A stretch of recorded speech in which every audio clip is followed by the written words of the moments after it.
오늘 우리에게 주신 말씀은 구약성경 창세기 13장 14절에서 18절 말씀입니다. 한 목소리로 합독하도록 하겠습니다. 시작. 롯이 아브람을 떠난 후에 여호와께서 아브람에게 이르시되 너는 눈을 들어 너 있는 곳에서 북쪽과 남쪽 그리고 동쪽과 서쪽을 바라보라.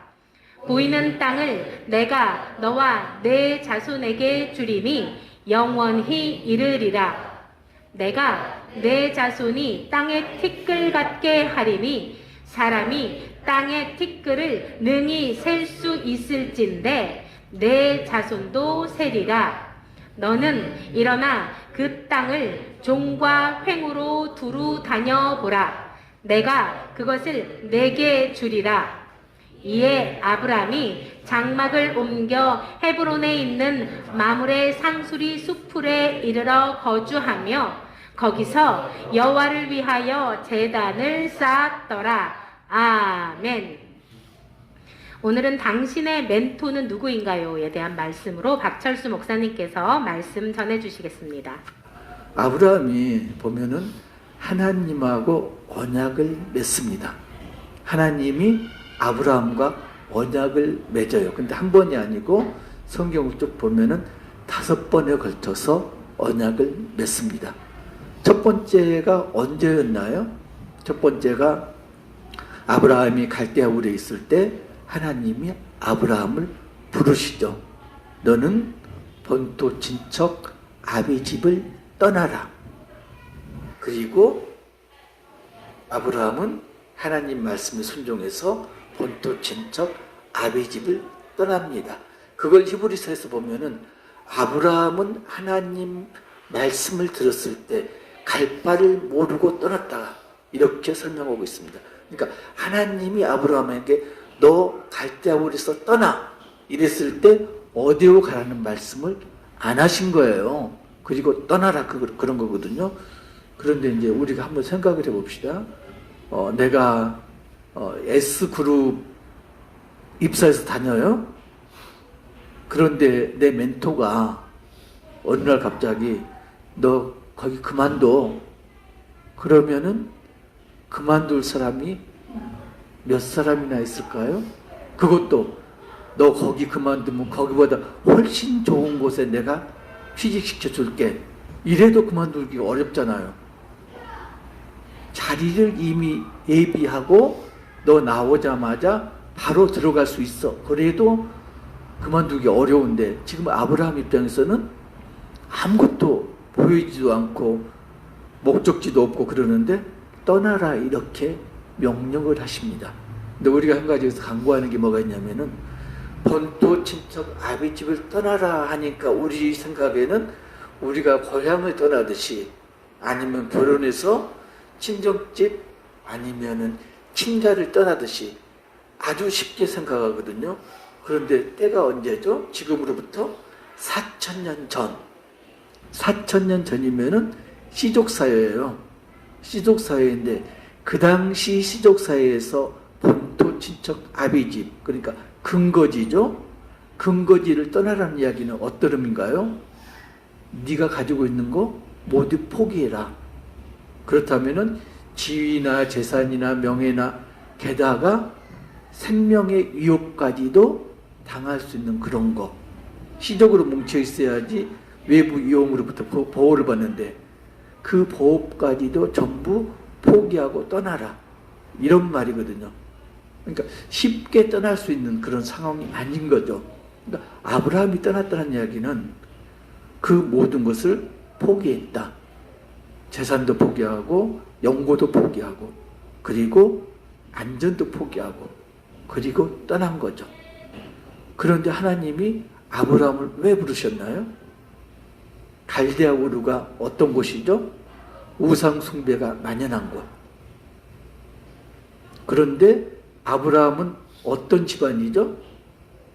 우상을 만들어서 파는 집안. 자, 겹칩니다. 우상 숭배에 만연한 지역에서 우상을 만들어서 파는 집안. 그러면은 악에 악을 더한 그런 상황이죠. 그러면 그대로 놔두면 아브라함은 구원을 받을 수 있다 없다? 구원을 받을 수 없는 상황이다. 그래서 그 상황에서 아브라함을 구원하기 위해서 하나님이 아브라함을 부르신 거죠. 그래서 아브라함이 이제 나왔습니다. 두 번째 언약은 언제 있었냐면은 오늘 본문입니다. 오늘 본문이 두 번째 언약입니다. 이전에 어떤 일이 있었냐요? 아브라함이 가나안을 향해서 와서 베델과 아이 사이 산에서 거기서 제단을 쌓고 하나님께 예배를 드립니다. 하나님께 예배를 드렸는데 가나안에 어떤 일이 벌어졌나요?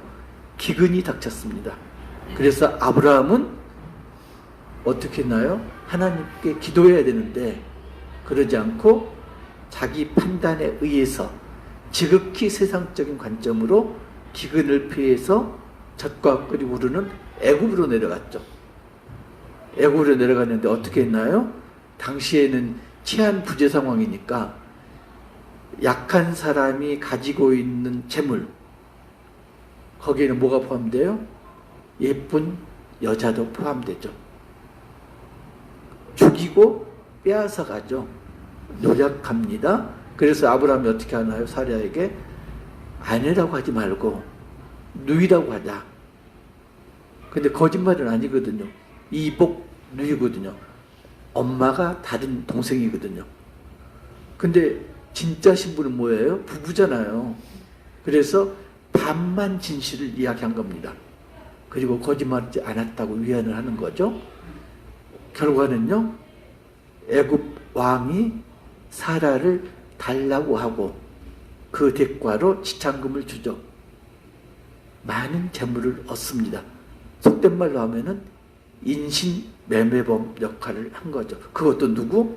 아내를 팔아먹었죠. 다행히 하나님이 개입하셔서 아브라함과 사라를 애굽에서 나오도록 하십니다. 애굽에서 나온 아브라함이 가장 처음에 한 일이 뭔가요?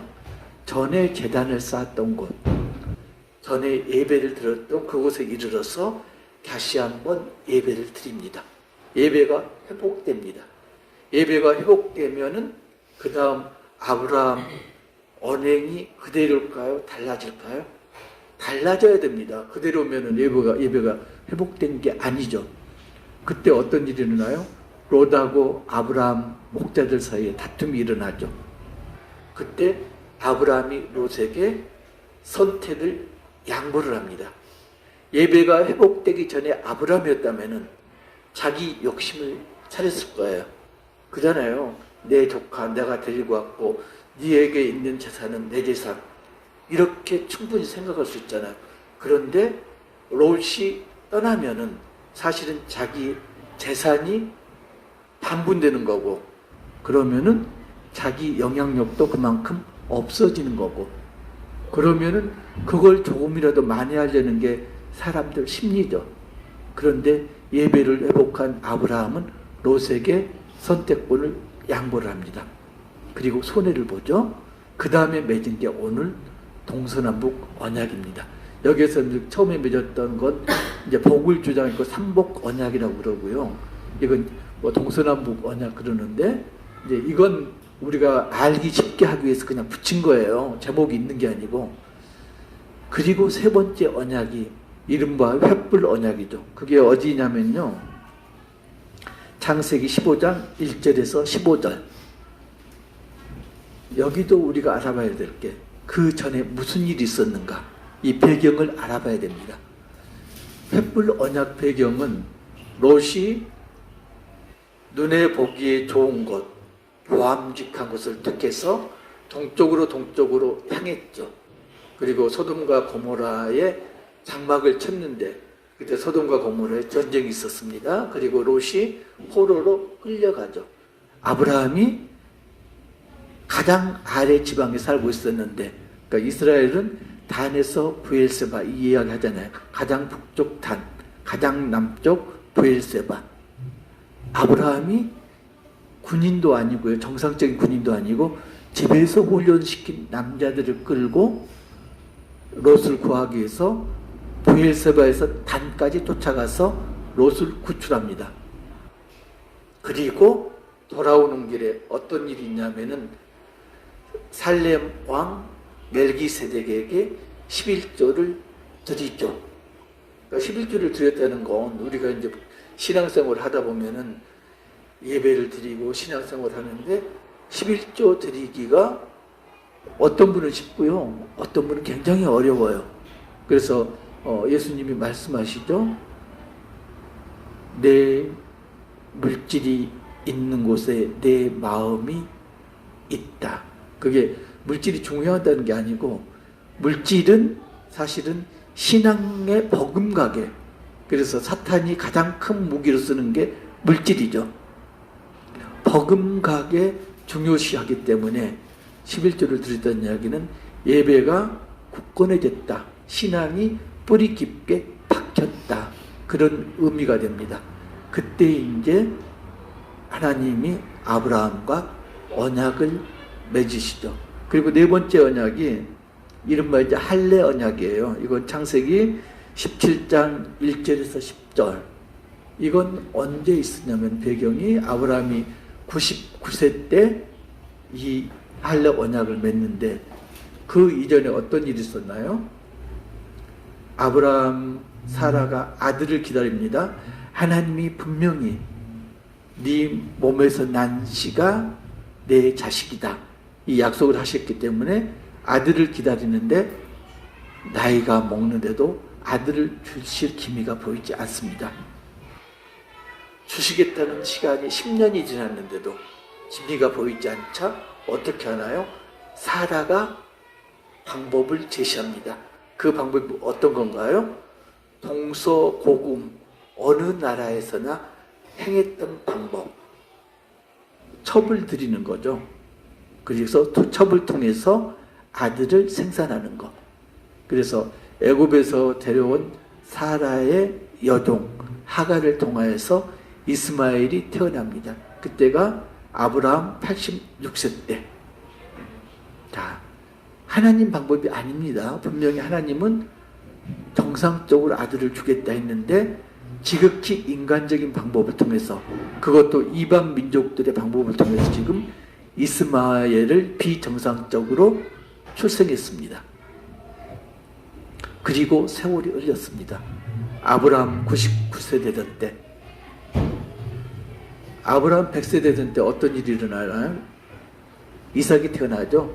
99세 때 이삭이 태어날 예고를 하기 위해서 천사들이 방문합니다. 두 가지 목적을 가지고, 하나는 이삭이 태어날 것이다, 1년 뒤에. 또 하나는 소돔과 고모라를 벌할 것이다.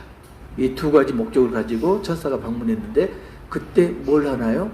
아브라함이 소돔과 고모라를 위해서 중보를 합니다. 자, 하나님 앞에 놓고 중보를 하는데 50명, 45명, 40명, 30명, 20명, 10명 이렇게 거듭거듭 중보를 하는 아브라함, 전 같으면 상상을 못하죠? 왜 그랬을까요? 예배가 회복됐고 예배가 굳건해졌고 신앙이 뿌리 깊었기 때문에 지금 하나님을 대상으로 중보를 할 수가 있는 겁니다. 그런데도 아브라함 상황은 어떠죠? 이방의 풍습을 따라서 첩을 통해서 아이를 생산을 했고, 그 이방 민족의 그 풍습을 그대로 물릴 수밖에 없는 그런 상황에 처한 거죠. 그래서 그 구별시키기 위해서, 악한 세상과 구별시키기 위해서 할례라는 걸 지표로 주시고 할례 언약을 맺죠. 할례가 뭔가요? 구별되다, 성별되다. 남자 생식기 겉껍질을 벗기는 거잖아요. 지금으로 말하면 포경수술 이렇게 하는데, 그게 왜 생식기에다가 그 지표를 했을 건가? 이건 이제 나중에 한번 묵상을 해보세요. 그런데 그 지표가, 우리가 하나님께서 주신 지표가 몇 가지가 있습니다. 에덴 동산에서 하나님께서 아담과 하와에게 지표를 주신 게 뭐였죠? 선악을 알게 하는 나무. 그게 지표였잖아요. 그리고 노아에서 홍수 뒤에 주신 지표는 무지개. 자, 나무, 무지개. 눈으로 볼 수 있는 것들입니다. 그런데 이번에 주신 할례는 눈으로 볼 수 있기는 있대 몸에 새긴, 잊지 말라고 몸에 새긴 지표죠. 그러니까 하나님 의도는 뭔가요? 죄에 물들지 마라. 그리고 할례를 받은 자들은 내가 모두 구원할 것이다.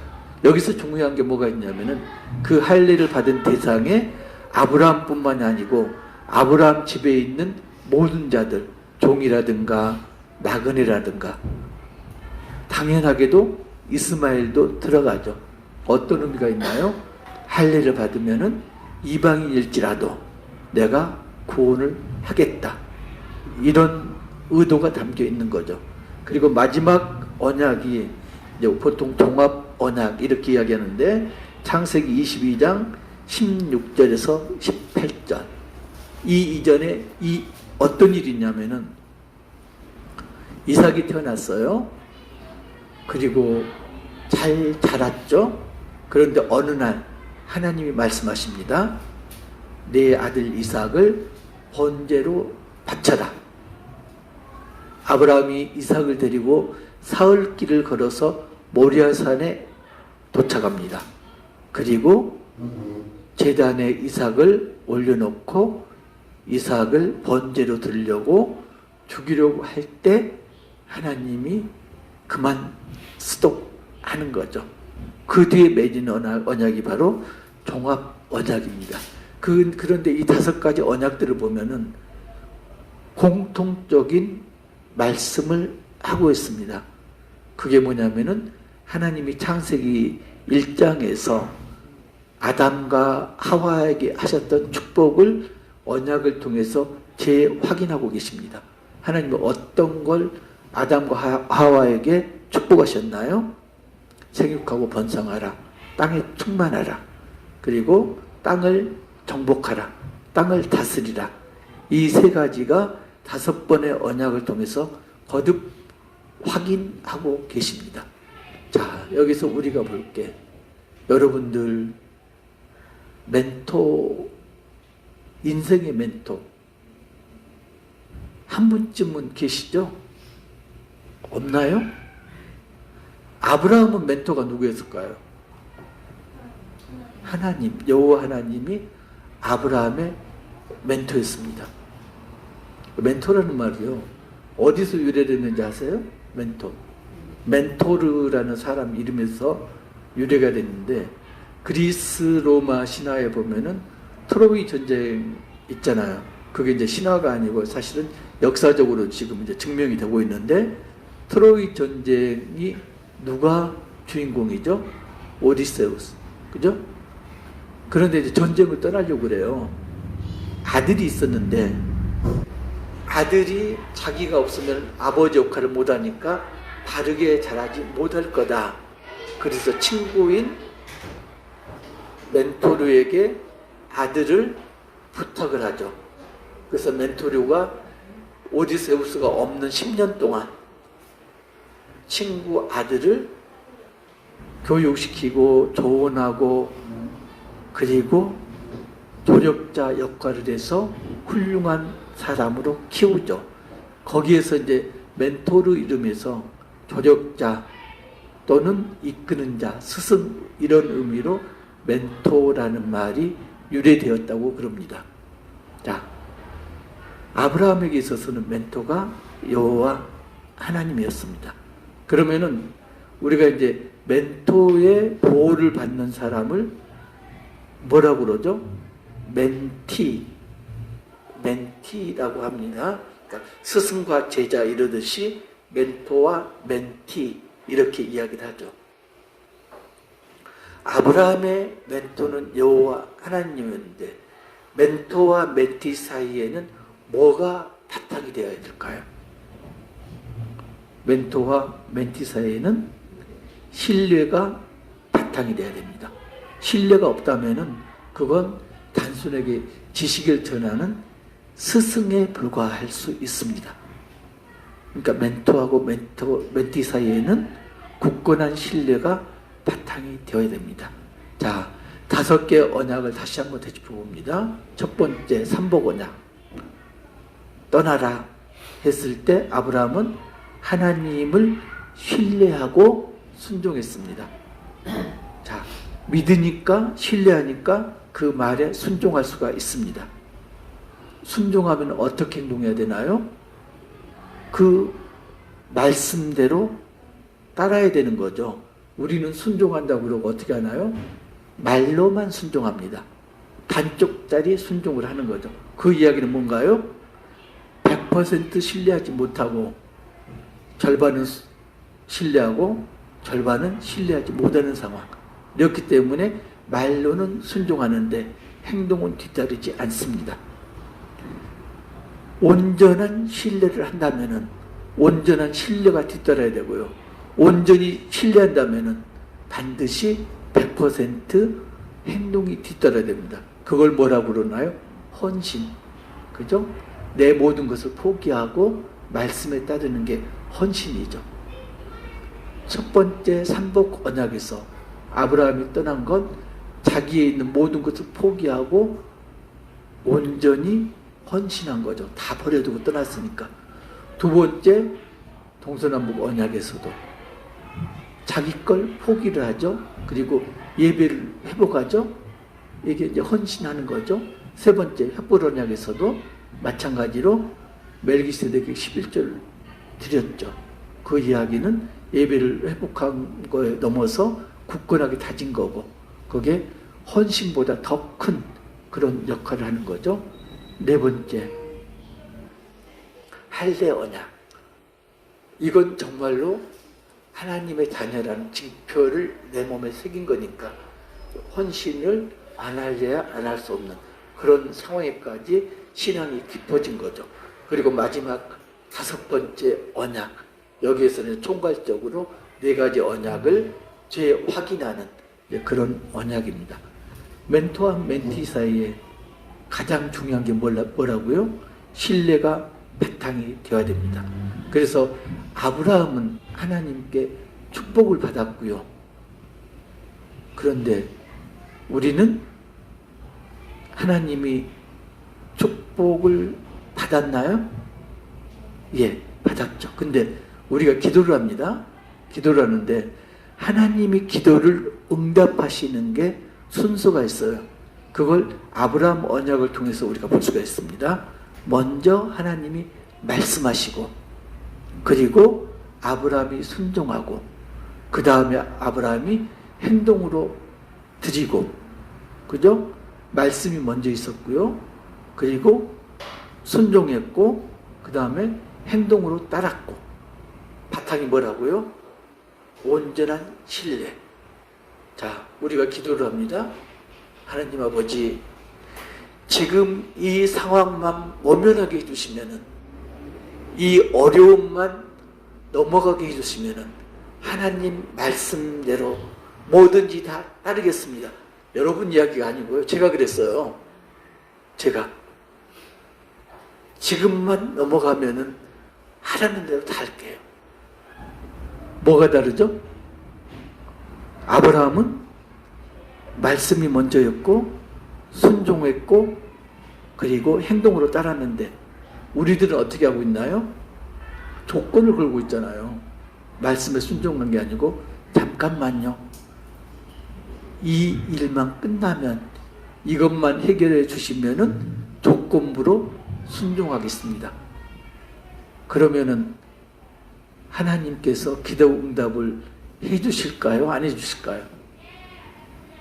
말씀이 먼저고 거기에 따라서 순종과 행함이 뒤따라야 되는데 지금 우리는 거꾸로 하고 있거든요. 말씀이 다음이에요. 우리 조건이 먼저고. 그래서 보면은 지금 이제 그 실버 세대들이 선교사로 나가는 사람들이 굉장히 많다고 합니다. 자기 전문 지식을 살려가지고 굉장히 좋은 일이죠. 근데 어떤 선교사님이 그런 말씀을 하시더라고요. 하나님이 원하시는 건 당신이 힘이 없어져서 늙었을 때가 아니고 힘을 쓸 젊을 때다. 이해하시겠죠? 우리 그러잖아요. 예수님이 마지막에 부활하셔가지고 제자들 앞에 나타났을 때 생선을 구워놓고 제자들을 먹이시잖아요. 그때 저는 그런 생각을 해보거든요. 예수님이 생선 어떤 부분을 제자들에게 먹였을 건가? 한 마리씩 나눠주면 문제가 안 되는데 몸통을 먹였을 건가? 아니면 머리를 먹였을 건가? 꼬리를 먹였을 건가? 어디를 주셨을 것 같아요? 몸통을 주셨겠죠. 그런데 우리는 지금 어떻게 하고 있나요? 몸통은 내가 먹고 내가 버려도 그만인 꼬리 머리를 하나님께 드리겠습니다. 이렇게 하고 있잖아요. 그것만 하는 사람도 다행이죠. 그걸 안 하는 사람도 더 많으니까. 하나님이 원하시는 건 지금 이도래의 우리들이죠. 그걸 뭐라고 그러죠? 로마서에서 로마서 12장 1절 보면 그러므로 형제들아 내가 하나님의 모든 자비하심으로 너희를 권하노니 너희 몸을 하나님이 기뻐하시는 거룩한 산 제물로 드리라. 이는 너희가 드릴 영적 예배니라. 이랬거든요. 산 제물이 뭘 건가? 산 제물. 삶이거든요. 아까 큐티 나눔하면서 잠깐 언급이 됐었는데 산 제물에 해당되는 게 은사예요. 사실은 삶인데 하나님께서 주신 은사. 그런데 그 은사는 사람마다 다르다. 은혜의 분량대로 은사가 다르다. 그러면서 쭉 바울이 이야기를 하죠. 몸에 지체가 많으나 눈도 있고 코도 있고 손도 있고 발도 있다. 지체가 다르고 그 이야기는 은사가 다르다. 그러면은 산 제물로 드린다는 건 은혜대로 하나님께서 받은 은사대로 올려드리는 게 산 제물로 드리는 거죠. 그게 뭐라고요? 지금 우리가 살고 있는 내 삶 그대로를 올려드리는 게 산 제물로 드리는 거거든요. 바울이 강조하는 게 그 시점이거든요. 다른 걸 구하지 말고 나에게 없는 좋은 걸 구하지 말고 남에게 있는 좋은 걸 빼앗아서 올리는 게 아니라 내가 가지고 있는 거 주신 은사대로 지금 사용하고 있는 내 삶을 올려드리라. 그게 참다운 산 제사다. 영적 예배다. 이렇게 말씀하고 있습니다. 자, 우리는요 누군가의 제자였고 누군가의 멘티였고 동시에 누군가의 스승이고 누군가의 멘토죠. 특별히 누구에게요? 부모 자식 간에. 내 부모는 내 멘토였고 내 자식은 내 멘티죠. 그러면은 우리가 해야 될 일이 뭘까요? 내 자식들에게 해줘야 될 게. 멘토의 조건이 신뢰라고 그랬잖아요. 멘토하고 멘티 사이에 신뢰가 바탕이 되어야 된다고 그랬는데 아브라함 언약을 살펴보면 그게 세 가지로 축약된다고 그랬죠. 첫 번째가 신뢰라고 그랬고요. 신뢰가 바탕이 되어야 된다고 그랬고 이게 이제 야고보서 보면은 야고보서 2장 23절 보면은 이에 성경에 이른바 아브라함이 하나님을 믿으니 이것을 의로 여기셨다는 말씀이 이루어졌고 그는 하나님의 벗이라 칭함을 받았나니. 하나님을 믿으니까 하나님께서 아브라함을 의롭다 하고 친구라고 이렇게 여겼다. 이렇게 말씀합니다. 두 번째는 순종을 해야 되는 거죠. 온전한 신뢰가 있으면은 온전한 순종이 있다는 거죠. 히브리서 11장 8절 보면은 믿음으로 아브라함은 부르심을 받았을 때 순종하여 장래의 유업으로 받을 땅에 나아갈 때 갈 바를 알지 못하고 나아갔으며 목적지가 보이지 않고도 지금 순종해서 갈 바를 알지 못하고 나아갔다. 이렇게 말씀하고 세 번째가 헌신입니다. 헌신에는 예배 회복도 포함이 되는 거죠. 로마서 12장 1절 보면은 그러므로 형제들아 내가 하나님의 모든 자비하심으로 너희를 권하노니 너희 몸을 하나님이 기뻐하시는 거룩한 산 제물로 드리라. 이르는 너희가 드릴 영적 예배니라. 자, 우리는 부모입니다. 부모이면서 멘토입니다. 그러면은 우리 제자인 우리 멘티인 자식들에게 뭘 해야 될까요? 우리가 멘토로 삼고 있는 누구? 예수 그리스도를 자식들에게도 멘토로 소개시키고 가르칠 책임과 의무가 우리에게 있습니다. 자식에게 재산을 물려줄 의무가 우리한테 있는 게 아니고요. 물론 있다면 물려줘도 좋겠죠. 그리고 잘 가르쳐야 돼요. 그런데 그보다 더 앞서야 될 게 뭐라고요? 우리의 멘토 대신 예수님을 우리 자식들에게도 멘토로 소개시키고 가르쳐야 되는 거죠. 재산을 물려주는 것보다, 잘 가르치는 것보다 그게 더 중요한 거죠. 자, 우리 부모가 지금 예수님이 멘토입니다. 자식도 예수님을 멘토라고 여길까요? 가르치지 않으면은 자식들은 예수님을 멘토로 받아들이지 못합니다. 그 신뢰가 사무엘서를 보면 나옵니다. 사무엘이 하나님의 선지자잖아요. 그것도 사사시대와 그리고 왕정시대 중간에 있는 마지막 사사잖아요. 그게 사무엘인데, 그렇다면은 그 사무엘이 자신이 멘토로 삼고 있는 하나님을 자식들에게 전해줬나요? 가르쳤나요? 두 아들이 있었는데 그 두 아들은 정말로 개망난이었죠.